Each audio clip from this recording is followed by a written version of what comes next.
Hi all, this is Allmighty and welcome to this video. In this video I decided to do something different, because in this video there is no specific endgame, rather I will cover one topic where in endgames with the minor pieces the positions are actually drawn. So let's cover those positions, get them out of the way, so that you essentially know in which positions you don't want to end up in the end. Doesn't matter if you're a piece up, because for example here if you have only a bishop you cannot checkmate the black king, because essentially even if you push him to a corner, like for example here this part, he can always go around it and you cannot checkmate him only with one bishop. But of course, okay, in example where black has a pawn, there is actually a situation where you can checkmate him, but of course he needs to play into it. So for example here, if white plays king to c1 or king to c2, and if black pushes the pawn, this is checkmate. But of course black doesn't want to do that. If the white king comes closer, he just wants to move the king. And now even if white pushes the bishop here, we can even go out with the king and essentially give up the pawn. We are back to the previous position where it is a drawn endgame. And of course if white plays king to c2, king to a2, bishop to d4, this is a stalemate. So this endgame is actually only winnable for white if black intentionally goes into a corner and essentially wants to lose the game. Okay, so as we said, one bishop, not enough to win the game, but two bishop, as covered in previous videos, it is enough to win the game, and I'm showing you one of the previous videos so you can check that out as well. Okay, let's move on. Next, one knight. Again, not enough to win the game. Jumping around, pushing him to a corner, still not enough. You need at least a bishop to have with a knight to win this endgame.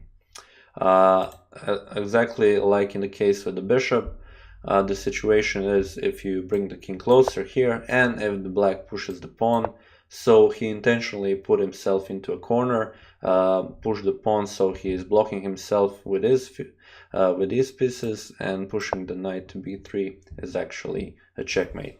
Again, as in the position with the bishop, if white plays king to c2, black can just escape, and putting the knight here results in a stalemate. Okay, so as I've said previously, one knight isn't enough to win the game, but also two knights.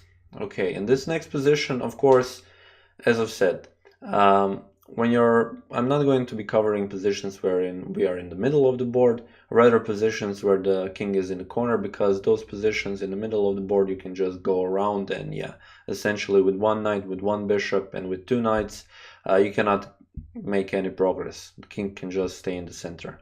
But in this cases, for example here, if white plays knight to f6, black can easily go king f8 and escape, and this is a drawn endgame. Usually, I mean, you can checkmate the black king, so if the king intentionally goes into a corner like in the previous cases, you just put the knight on f7 and this is a checkmate. But usually in tournament games it is considered if you only have two knights in the end against a lone king, yeah, this is a drawn endgame, because the king can easily escape, and now by doing something like this, black can easily go to the center and the knights cannot stop him. On the other case, there are situations, for example, also when, let's say, this is one simple example, black has this pawn which he can push, and the king is, as I've said previously, in the corner. He is blocked off with this knight here and with the king in the opposition. So the only two squares where he can go are h8 and g8, and we just bring the knight.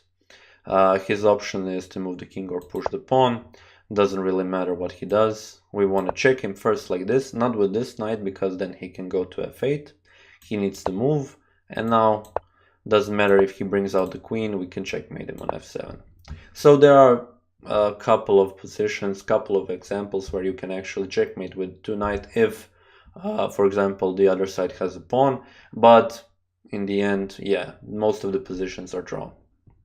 Okay, so let's move on to the last part of the video. So as I've previously mentioned in pawn endgames videos, when you have a rook pawn and the black king is in front of it, it is a drawn endgame. To actually win this game, black king needs to be somewhere here, and so not in front of the pawn, let's say for example here, and white needs to occupy the key squares of these pawns, which are these two.